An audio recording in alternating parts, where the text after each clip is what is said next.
Agora vamos falar um pouco sobre as resistências e rigidezes do concreto, né, que são propriedades extremamente importantes para a elaboração de um projeto, por exemplo, né? Então, a resistência, a principal propriedade do concreto é a resistência à compressão simples, né? Até porque o concreto ele trabalha predominantemente a compressão, né? E através da resistência à compressão a gente pode estimar as outras propriedades, né? Então, ó, aqui uma definição de resistência, né? Tirada lá da apostila do professor Santinho, né? Ela diz que a resistência é a tensão máxima que, ao ser aplicada em corpos de prova, isentos de defeitos, promove o aparecimento de fenômenos particulares de comportamento que não podem ser tolerados em elementos estruturais executados com material. E esses fenômenos de comportamento podem ser a ruptura ou a deformação excessiva, né? Então, muita gente pensa que a peça atingiu o seu limite de resistência quando ela rompeu. Porém, a função de uma peça, além de oferecer segurança, é também, por exemplo, trabalhar dentro de certos limites de deformação. Então, se essa peça oferecer uma deformação excessiva, de forma que ela não possa mais ser utilizada, a gente também entende que ela atingiu o seu limite de resistência, certo? Então, ó, como que a gente encontra essa resistência à compressão simples, né? Vamos continuar revisando um pouco aqui os conteúdos de materiais de construção, né? Então, ó, a resistência à compressão simples é a propriedade mais fácil de ser encontrada com a realização de ensaios, né, em relação ao concreto. Então, ó, a gente tem aqui, por exemplo, a NBR 5.738, né, onde ela traz os procedimentos de moldagem e cura de corpos de prova de concreto, cilíndrico ou prismáticos, né, e a NBR 5.739, que traz os procedimentos para os ensaios de compressão de corpos de prova cilíndricos de concreto, né? Ela traz os métodos de ensaio, certo? E o que vai influenciar na resistência à compressão simples do concreto? A proporção, por exemplo, entre os agregados e o tamanho dos agregados. O que acontece? Imagina que eu tenho escolho uma certa quantidade de brita para fabricar o meu concreto para poder fazer o ensaio. No entanto, essa brita ela não é muito bem graduada. Ou seja, existe uma variação muito grande entre os diâmetros dos grãos de agregado graúdo, principalmente, né?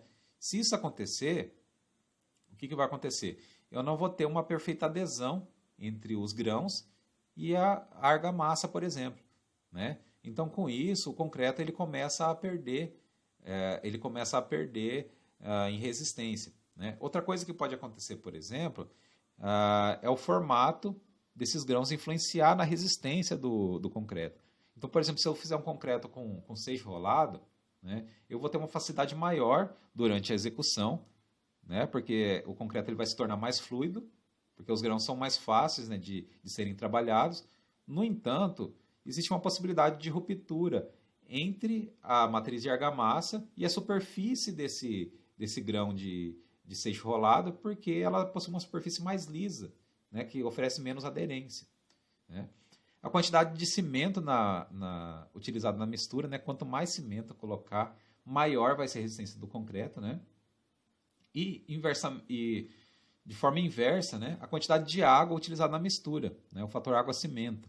Então, quanto menos água eu colocar na minha mistura de concreto ou de argamassa, maior vai ser a resistência do meu concreto ou argamassa, né? E esse concreto, ele vai ter uma tendência ao aumento da resistência com o passar do tempo. É o fenômeno da maturação do material, né? A resistência que a gente leva em consideração no projeto é a resistência do concreto aos 28 dias de idade, né? Entretanto, mesmo após os 28 dias, o concreto ele vai continuar ganhando resistência, certo? Essa reação de hidratação do cimento, ela continua acontecendo com o passar do tempo. Então, ó, como que a gente vai executar esses ensaios de corpos de prova, né? A gente vai moldar esses corpos de prova, atendendo pelo menos o tamanho mínimo de lote, né? Esses corpos de prova são cilíndricos.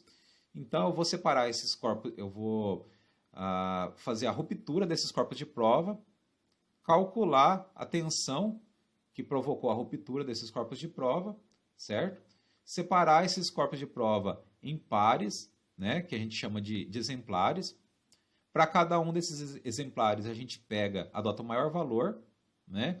Então, esses vão ser os valores que a gente vai trabalhar para a gente poder encontrar o valor da resistência representativa desse lote.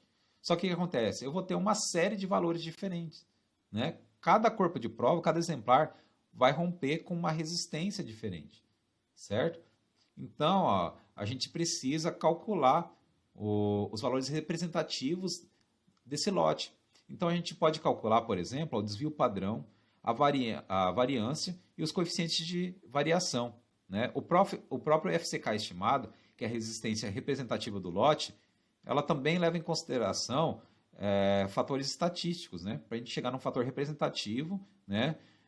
Onde eu possa chegar num único valor e dizer que aquele valor representa o meu lote inteiro, certo? E é muito importante a gente saber trabalhar com esses parâmetros de cálculo de resistência do FCK das minhas peças de concreto. Por quê?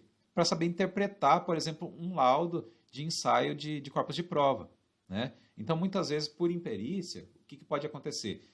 O profissional ele pode receber um laudo de resistência, um laudo de ensaio de corpos de prova de concreto, né? Onde eu tenho lá valores extremamente altos. Por outro lado, eu tenho lá alguns valores que são muito baixos, ou seja, está tendo uma variação muito grande. O desvio padrão está muito elevado, né? Por outro lado, eu recebo de uma outra concreteira, né, um lote onde a resistência é mais uniforme. Eu tenho lá todas as minhas resistências de exemplares um pouco acima da resistência especificada em projeto.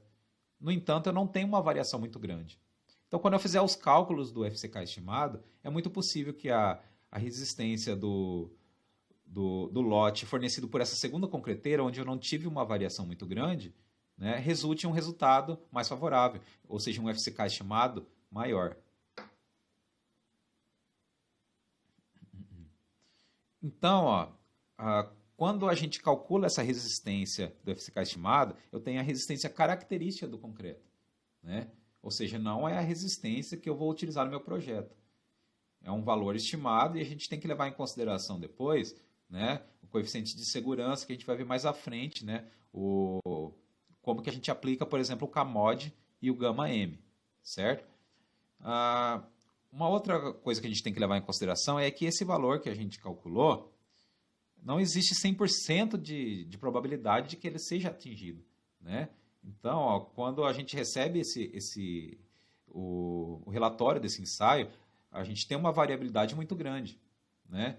Então, ó, a gente considera, né, que a resistência do concreto, a resistência real do concreto, ela tem 95%, quando a gente calcula o FCK estimado, né, ela tem 95% de probabilidade de ser atingida, certo? Então, a gente tem um certo grau de incerteza, mas a gente tem coeficientes justamente para poder ajustar essas incertezas quando a gente trabalha no dimensionamento de uma peça ou de uma estrutura de concreto armado,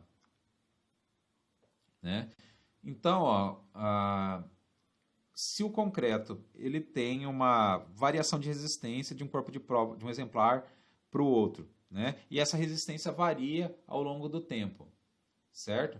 Qual é o valor que eu vou levar em consideração para comparar com o valor descrito no projeto, certo?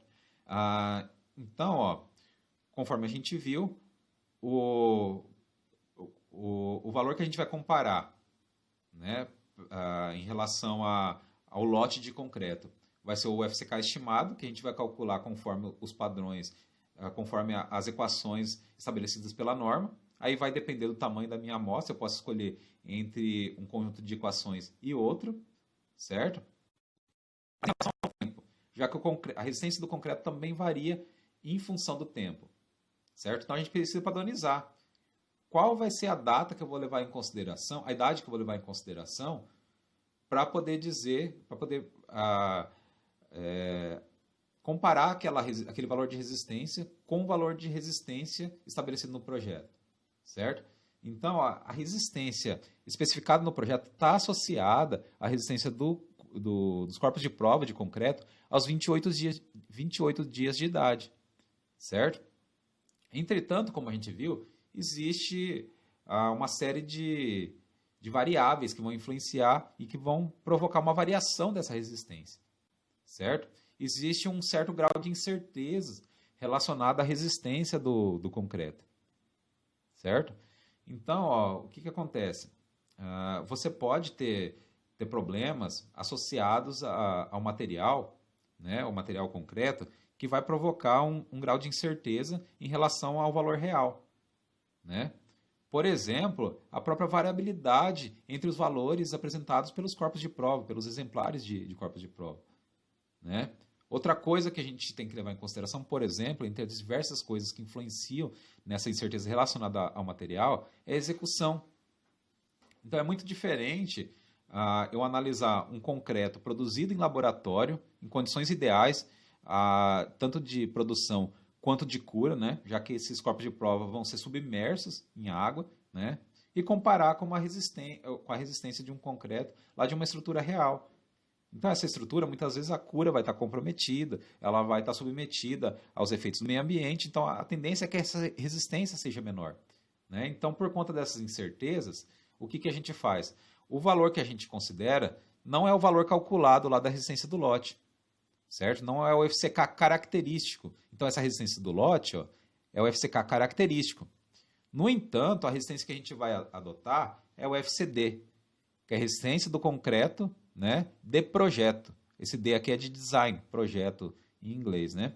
E o FCD ele é dado por FCK, né, a resistência característica do lote, dividido por gama C. O valor de gama C ele vai depender de algumas condições que a gente vai ver mais à frente, né? Mas normalmente a gente acaba adotando um valor igual a 1,4. Então, diferente daquilo que a gente viu lá em resistência dos materiais, né, onde a tensão admissível era a resistência característica dividido por um coeficiente de segurança, aqui a gente também vai fazer isso. A gente vai dividir a resistência característica por um coeficiente de segurança, no entanto, a gente vai trabalhar com valores menores do que aqueles que a gente via lá em resistência dos materiais, porque nem todas as incertezas relacionadas ao projeto são consideradas aqui nesse gama C. Aqui no gama C, né, que é o gama M do concreto, né, a gente vai ver nas próximas aulas aí o que é o gama M, ele está levando em consideração somente as incertezas relacionadas ao material. As incertezas relacionadas às ações, a gente vai computar através do gama F, certo? Mas isso é um assunto também para as próximas aulas, né? Então, os concretos utilizados em estruturas são classificados como, por exemplo, C9, C12, C15, C18, C21, C24, né? Quando a gente fala de fundações, a resistência mínima para uma peça de fundação é 20 MPa, então eu tenho que trabalhar pelo menos com C20. E quando eu falo de resistência de concreto para uma peça de concreto armado, eu tenho que trabalhar pelo menos com C25, ou seja, a resistência mínima para uma peça de uma estrutura de concreto armado é 25 MPa. Então, o que quer dizer isso? O que é um concreto C30? Né? Então, se eu sei que a especificação do meu concreto é C30, então quer dizer que a resistência mínima, a resistência característica dele, tem que ser pelo menos 30 MPa. Certo?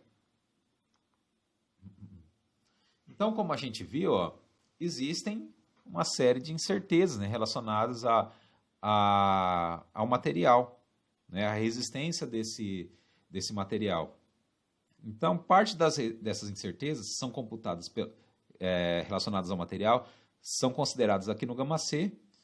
Entretanto, algumas incertezas são consideradas pelo CAMOD, certo? O que seria esse CAMOD, né? Então, o CAMOD ele leva em consideração o efeito deletério do tempo de atuação do carregamento na resistência do concreto, a maturação do concreto e a influência da forma geométrica do corpo de prova, certo?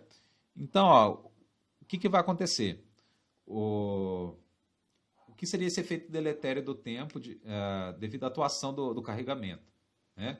Então, a gente viu que o carregamento, mesmo quando mantido constante, ele tende a provocar um aumento nas deformações, né? essas deformações elas podem prejudicar a resistência do concreto, né? Então eu tenho aí, ó, uma diminuição da resistência devido ao tempo de atuação do carregamento. Então ela está diminuindo. Então, ó, esse efeito aqui é considerado pelo CAMOD 1.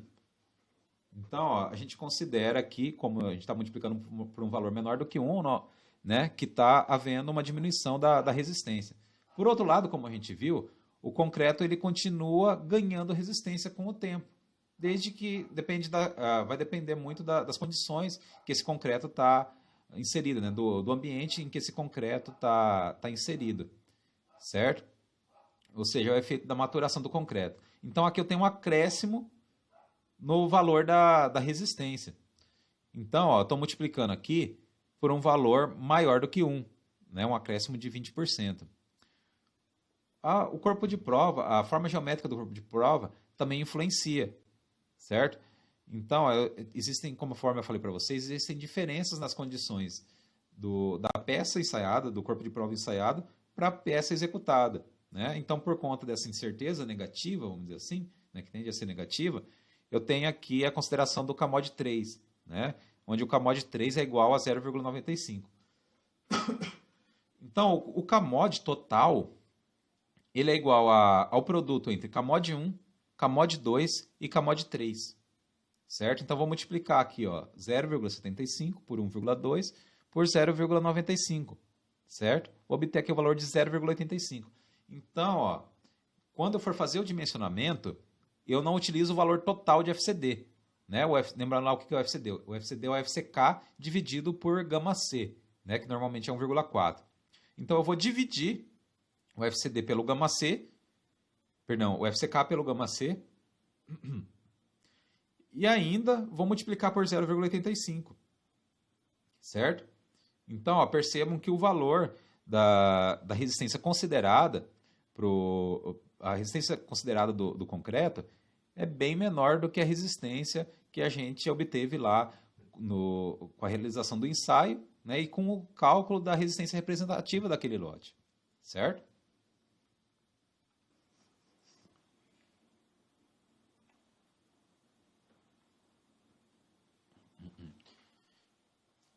Então, se por um lado o concreto ele tende a perder resistência por conta do efeito deletério do tempo, a maturação do concreto é o efeito inverso, né? Então, o concreto ele tende também, devido à maturação, ele tende a ganhar resistência. Então pode ficar um pouco confuso, né? Então existe o efeito deletério do tempo, que faz com que o concreto perca resistência. E a maturação do concreto faz o concreto ganhar resistência ao longo do tempo. Então, afinal de contas, o concreto ele vai ganhar ou vai perder resistência com o passar do tempo? Vai depender muito do saldo, né? Então, existe um fenômeno que está fazendo o concreto ganhar resistência com o passar do tempo. Por outro lado, outro fenômeno está fazendo com que o concreto perca resistência. Então, por exemplo, se o efeito da maturação do concreto for maior do que o efeito deletério do tempo, o concreto vai ter uma resistência maior com o passar do tempo.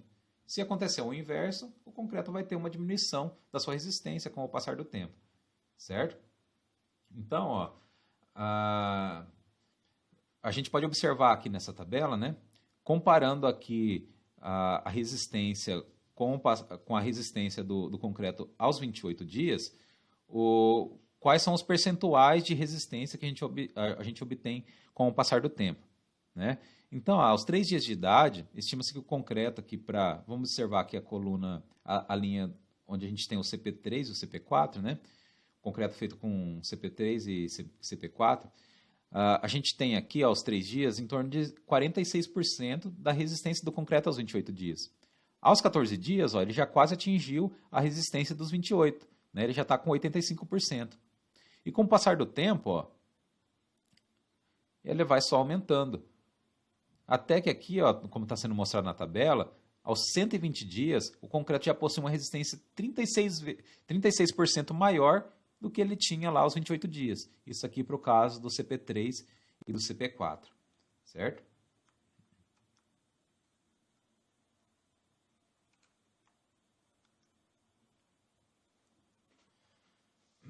Então, falando aqui da resistência do concreto à compressão, né?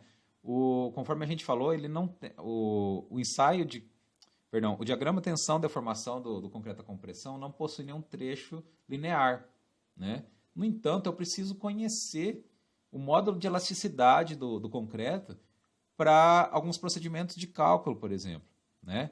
Eu preciso saber, eu preciso conhecer, por exemplo, o módulo de elasticidade tangente ou o módulo de elasticidade secante, certo? Eu posso fazer ensaios para tentar obter de forma direta os valores desses módulos de elasticidade. Entretanto, né, esses ensaios são de execução muito complicada. Então, o que é mais comum a gente fazer é executar o ensaio do concreto à compressão e, através dos valores obtidos nesse ensaio, a gente vai calcular o valor da resistência, o valor do módulo de elasticidade tanto secante quanto tangente. Então, por exemplo, aqui, ó, o módulo de elasticidade tangente, ele pode ser estimado como sendo igual a 5.600 raiz quadrada de FCK. E o módulo de elasticidade secante, ele pode ser estimado como 4.700 raiz quadrada de FCK, certo? Lembrando que aqui a gente vai adotar o FCK com unidade em MPa. Então, aqui ó, a gente tem a distribuição da tensão e deformação do concreto, né, no encurtamento, ou seja, na compressão. Então, aqui ó, a gente tem essa função, né, que descreve o formato dessa curva. Então, aqui em E, ó, eu tenho a deformação naquele ponto que eu estou considerando. O E0 é a deformação inicial. E o σc máximo é essa tensão aqui associada a essa mudança da minha curva, né? Quando ela quando ela atinge o que a gente considera como ponto de escoamento do concreto, certo? Então, ó, a gente entende que a tensão associada ao escoamento do concreto é igual a 0,2 por mil, né? Aqui, na verdade, é 0,2%, né? 2 por mil. E a tensão associada, a deformação associada à ruptura é igual a 3,5 por mil, certo? Mas percebam aqui, ó, que a gente não tem um diagrama tensão-deformação com fases tão distintas quanto a gente tem, como, por exemplo, quando a gente executa um ensaio de tração de uma peça prismática de aço, a tração, certo? Então, ó, a gente comentou lá atrás, né, que existe um ensaio para obtenção direta dos valores dos módulos de elasticidade do concreto, né? E como que esse ensaio é executado? Esse ensaio ele é executado com aplicação de ciclos, certo? O que eu vou fazer? Eu vou ensaiar corpos de prova prismáticos de concreto, certo? Então, ó, esse ensaio ele relaciona a tensão com o tempo. Então eu venho, ó, já conhecendo a resistência característica do meu lote e aplico uma tensão igual a 30% do valor da tensão resistente do FCK do meu lote. Perdão. Eu aplico essa tensão, chego nesse valor de tensão, mantenho ela constante por 60 segundos, descarrego até 0,5 MPa. Mantenho constante por 60 segundos, certo? E aplico novamente, aumento novamente a tensão até alcançar o valor de 30% o FCK do meu lote. Então, com a execução desse ensaio, eu obtenho os parâmetros necessários para poder calcular o módulo de elasticidade de forma direta. Mas esse ensaio ele é muito difícil, é muito mais complicado de ser executado do que o ensaio de ruptura simples de concreto, por exemplo, né? Por isso que a gente acaba utilizando aqueles parâmetros de estimativa de valores de módulo de elasticidade. Eu posso, e quando eu preciso encontrar a resistência à tração do concreto, uma das opções é executar o ensaio de tração direta, né? Então, ó, percebam que o corpo de prova ele é bem diferente, né? Como que esse corpo de prova é? Ele tem, aqui nas suas extremidades, né, dimensões maiores, e aqui na parte central as dimensões são menores. Por quê? para poder forçar esse meu corpo de prova a romper aqui nessa parte central, certo? Então, ó, não seria interessante que esse corpo de prova rompesse nas extremidades, né? Comprometeria a qualidade do meu ensaio. No entanto, ó, ele é de difícil execução porque pode ocorrer a concentração de tensões, né? Então vamos imaginar aqui, ó, esse corpo de prova aqui, como que eu vou prender ele na minha máquina para poder executar esse ensaio? Eu preciso que esse corpo de prova seja fixado, né, por alguns pinos. Então, para poder fazer essa fixação, eu preciso fazer ali eu preciso fazer alguns furos nessa peça de concreto, certo? Nesse corpo de prova de concreto. Então, ó, na parede desses furos, eu posso ter concentração de tensões. Então, ao invés dessa peça romper aqui na parte central, ele vai romper na extremidade, né? E ele vai romper em uma seção que não é uniforme, onde eu não consigo calcular os valores de tensão encontrado, né? Então, aqui ó, tem uma seção mais uniforme, né? Eu consigo calcular de forma bem fácil quais são os valores de tensão, né? Porque o que a gente obtém lá na execução do ensaio não é o valor direto da tensão, eu obtenho o valor da força. Aí eu tenho que pegar e dividir o valor dessa força pela área do meu corpo de prova. Aí sim eu vou obter, né, o valor da tensão que eu vou comparar, que eu vou utilizar para poder fazer as minhas comparações, por exemplo. Um outro ensaio, né, bastante comum é o ensaio de compressão diametral, né, que foi desenvolvido, é um método brasileiro, né, que foi desenvolvido pelo professor Lobo Carneiro. Ele consiste em pegar um corpo de prova prismático, né, só que ao invés da gente aplicar compressão aqui no sentido longitudinal, eu vou aplicar uma compressão diametral, ou seja, vou ensaiar ele com ele deitado e aplicar uma carga uniformemente distribuída. O que vai acontecer? Ó? Então, observem aqui, ó, deixa eu ampliar essa figura.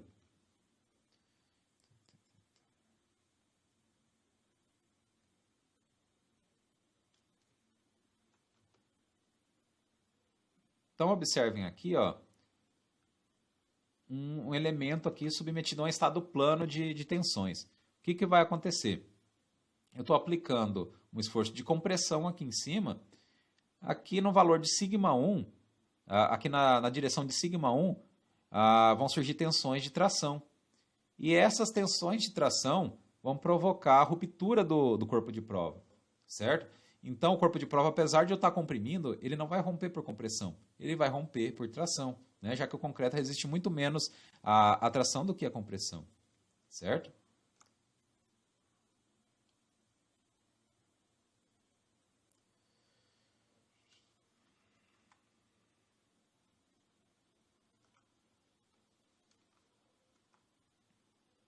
Uma outra forma direta, né, de obter esse valor de resistência à tração é através da flexão de um prisma. Então, nada mais é do que eu fabricar uma viga de concreto simples, né, de seção retangular, e aplicar forças concentradas produzindo, então, a flexão. Então, eu sei que aqui em cima, na parte superior, eu vou ter tensões de compressão, na parte inferior, eu vou ter tensões de tração. E como que eu obtenho esse valor? Eu obtenho esse valor através lá daquela equação velha conhecida nossa, né, da resistência dos materiais, onde eu tenho que sigma, ou seja, a tensão normal, é igual ao momento. O momento eu consigo calcular de forma bem fácil, conheço a carga aplicada e conheço os pontos de aplicação e a extensão da peça, né, vezes I, que é a distância do CG até o ponto onde eu quero calcular a tensão, sobre o momento de inércia, certo? Então, através de um ensaio de flexão, eu consigo obter a resistência à tração da minha peça de concreto.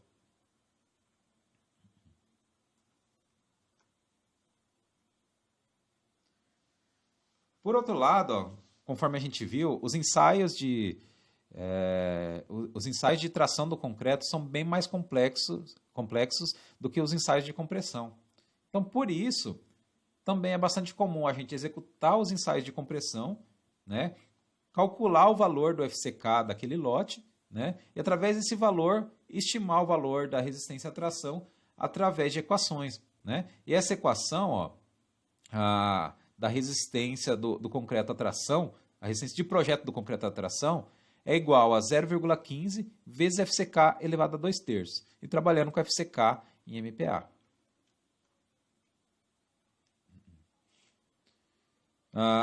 Se a gente for fazer o diagrama aqui de tensão e deformação do concreto, né, a gente vai ter um diagrama bem diferente daquele diagrama de tensão da compressão simples, né? Então aqui, ó, observem que os valores de deformação, o valor de deformação na ruptura é extremamente baixo, né? Então, ó, eu tenho um regime aqui que é sempre linear, né? No entanto, ele muda aqui de direção, né, quando ele atinge 0,9 o FCTK, que é a resistência característica do concreto à tração, certo? E para uma deformação extremamente baixa, o concreto já entra em ruptura, né? Então, ó, o mais comum é, ao invés da gente executar esses ensaios, tanto o ensaio do módulo de elasticidade quanto o ensaio de tração do concreto, na verdade é muito mais fácil, é muito mais comum a gente realizar o ensaio do concreto à compressão e calcular os valores do módulo de elasticidade e o valor da resistência do concreto à tração. E quanto ao cisalhamento, né, diferente daquilo que a gente vê lá em resistência dos materiais, para os materiais que a gente estuda lá, né, a ruptura do concreto ao cisalhamento se dá de uma forma um pouco diferente daquela, certo? A ruptura ideal, né, seria essa daqui, onde a gente tem o deslizamento de uma seção em relação à outra. Entretanto, o concreto, na verdade, ó, ele vai romper por compressão, certo? Então, eu tenho aqui a aplicação da carga, né? Tem o concreto apoiado, aqui, essa peça de concreto apoiada nas extremidades. Então, ó, vão surgir tensões de compressão, né? Na direção aqui que vai do ponto de aplicação da carga para os apoios, e o concreto, na verdade, ele vai romper por tensões de compressão ao invés de tensões de cisalhamento. Agora vamos falar um pouquinho sobre os aços utilizados para armaduras, né? Então, quando eu trabalho com aços para armaduras de concreto, eu tenho bases laminadas, lisas ou corrugadas, fios, malhas soldadas, né? São telas soldadas que a gente utiliza para execução de calçadas, para execução de lajes, por exemplo, né? Armadura de redistribuição de tensões de laje, né? E são caracterizados pela bitola. Então, ó, como a aderência é extremamente importante quando a gente fala de uma peça de concreto armado, né, é importante que essas peças tenham ranhuras, certo? Que essa barra ela não seja muito lisa, né? E tem alguns critérios que a gente tem que atender para que a gente considere que essa barra está adequada para poder trabalhar em uma peça de concreto armado, né? Então, ó, quais são esses critérios para que a gente possa considerar que essa barra ela possa ser considerada como uma barra de alta aderência, né? Então, ó, eu preciso observar 5 parâmetros, né, para poder classificar se minha barra é uma barra de alta aderência ou se ela é uma barra lisa. Nada me impede de utilizar uma barra lisa. Entretanto, ó, esse coeficiente NB ele vai ser igual a 1. Se eu trabalhar com uma barra de alta aderência, que é o mais comum, o NB vai ser igual a 1,5, certo?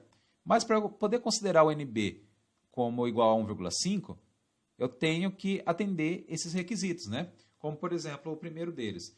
O eixo das nervuras transversais ou cristas devem formar com a direção do eixo da barra um ângulo maior ou igual a 45 graus. O que seria isso? Então, eu tenho essas cristas aqui nas barras de alta aderência, né? Então, ó, se eu passar um eixo aqui por essa... se eu levar em consideração aqui o eixo aqui dessa crista, né? E comparar com essa ranhura longitudinal, né? Esse ângulo aqui tem que ser maior ou igual a 45 graus, certo? Então, esse é o primeiro requisito que tem que ser atendido. Segundo, devem ter duas nervuras longitudinais contínuas, diametralmente opostas, exceto no caso em que as nervuras transversais estejam dispostas de modo a evitar a rotação da barra do concreto. Então, ó, ele está falando aqui dessas nervuras longitudinais, né? A função dessa nervura longitudinal é para restringir essa rotação da barra em torno do seu próprio eixo, né? Melhorando assim a aderência entre a barra de aço e o concreto. A altura média das cristas ou a profundidade média das moças deve ser maior ou igual a 4% do diâmetro nominal, né? Ele está se referindo a essa altura aqui, ó. Essa altura da crista tem que ser maior ou igual a 4% do diâmetro da minha barra, diâmetro nominal da minha barra, né? Já que não é um diâmetro regular, um formato regular, perdão. O espaço médio medido ao longo da mesma geratriz das nervuras transversais das cristas ou moças devem estar entre 50% e 80% do diâmetro nominal.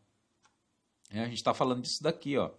A distância entre essas cristas, né, tem que estar em torno de 50% a 80% do diâmetro nominal, certo? E as saliências devem abranger pelo menos 85% do perímetro nominal da seção transversal. A gente está falando disso daqui, ó. Essas cristas, elas não são uniformes, ó. Elas saem aqui do zero, vão aumentando aqui até morrer no zero, vamos dizer assim, né? Aqui junto à nervura longitudinal. Então, ó, elas têm que abranger pelo menos 85% do perímetro. Então, desde que essas 5 características sejam atendidas, eu posso considerar que a minha barra ela tem uma barra de alta aderência e posso considerar o NB como sendo igual a 1,5. E qual a importância disso? O NB, né, ele vai ser considerado quando eu estiver trabalhando com o cálculo da ancoragem das minhas armaduras, certo? Então, ó, a gente tem aqui, né, diversos tipos de peças de aço que a gente utiliza em peças de concreto armado, né? A gente tem os fios, né, que são vendidos em bobinas ou feixes. A gente tem as malhas, né, que são vendidas em bobinas ou tabletes, né? A gente tem os diâmetros comerciais aqui, que começam com diâmetro para barras, né?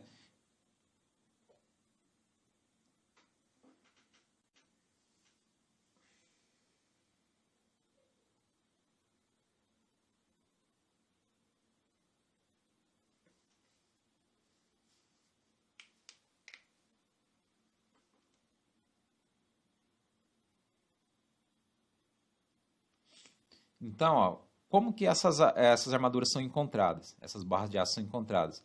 Podem ser vendidas em fios, né? São vendidas em bobinas ou feixes. Podem ser vendidas em malhas, né? Em bobinas ou tabletes, né? As barras que possuem diâmetro nominal superior a 5 milímetros são obtidas por laminação a quente, com ou sem encruamento a frio, né? Relativo lá ao processo produtivo na siderúrgica, né? E os fios que possuem bitola superior a 12,5 são obtidos por processo de trefilação ou processo equivalente. Quando a gente fala de barras, né, a gente tem aqui esses diâmetros comerciais, e quando a gente fala de fios, a gente tem aqui esses diâmetros, né?